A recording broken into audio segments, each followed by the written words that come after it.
Hello, hi, welcome back to Fullerton Academy. I'm so happy that you joined us today. Today's lesson is going to basically be the second part of our operations with fractions series. Today's feature is going to be about addition and subtraction of fractions. All right, let's get started. Our fraction that we're going to add today is going to be 5/7 plus 1/5. But I noticed that the sizes are different because the denominators are different. In order for us to add fractions, we have to have the same size. To do so, we're going to list the multiples. As you notice, I list the multiples of 7, and then I list the multiples of 5 until I get a number that is the same. I got 35. That tells me that my new denominator is going to be 35, meaning that the parts is going to be 1/35. All right. So let's get started. Let me show you how we proceed to the next step. I'm going to start with 7. So I'm going to count 1, 2, 3, 4, 5. It means I'm going to multiply by 5, both top and bottom, numerator and denominator.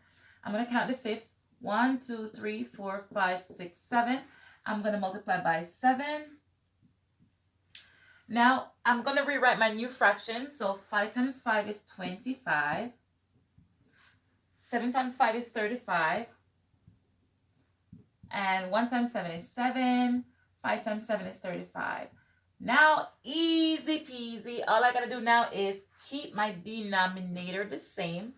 That does not change, which is 35. And then I'm going to add my numerator. So 25 plus 7 is going to be 32. So my answer is 32 over 35. Now, you notice if you saw the previous lesson, you probably noticed that this is similar to the way that we did the division. I made the denominator the same. The only difference is I divided the denominator. But this one I kept it the same. I hope I didn't confuse you. But it's important for you to practice, practice, practice in order for you to own the opportunity to distinguish between the different operations. Okay, so I'm going to count on you to practice so that you never have to make a mistake in the operations and the procedures. All right, so that basically represents the addition of fraction. Now we're going to represent the subtraction. And guess what? I want to use the same exact fraction to let you know that it's the same exact procedure. So I'm going to go ahead and erase this step right here. I'm going to change the addition to subtraction. Now you see it. And now guess what's going to happen? The procedure is the same exact, except we're going to subtract the numerator instead. So let me just go over what I'm trying to explain. First, we're going to list the multiples as we did before. I'm going to multiply by 5. 1, 2, 3, 4, 5 times 5 times 5. 1, 2, 3, 4, 5, 6, 7 times 7. 5 times 5 is going to give me 25. 5 times 7 is going to give me 35. 1 times 7 is going to give me 7. 5 times 7 is going to give me 35. 25 take away 7 is going to give me how much? How much? How much? Okay, let's show you how much.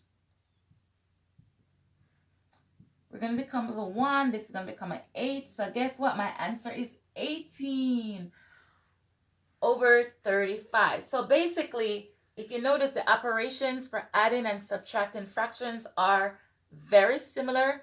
The only difference is when you add a numerator. When you subtract the numerator. That's the only difference. But the procedures are the same. I hope you enjoyed this lesson. Thank you so much for joining. And remember, it is important for you to try to solve the problem and then rewind the tape to make sure that you got it, okay? It doesn't matter how often you do the trial, but I want you to please go ahead and try to solve the same exact problem, both by addition and also by subtraction. All right, I'll see you soon. Thank you for subscribing. Thank you for sharing. Please visit our website at fullertonacademy.org. Thank you. I will see you soon. Take care.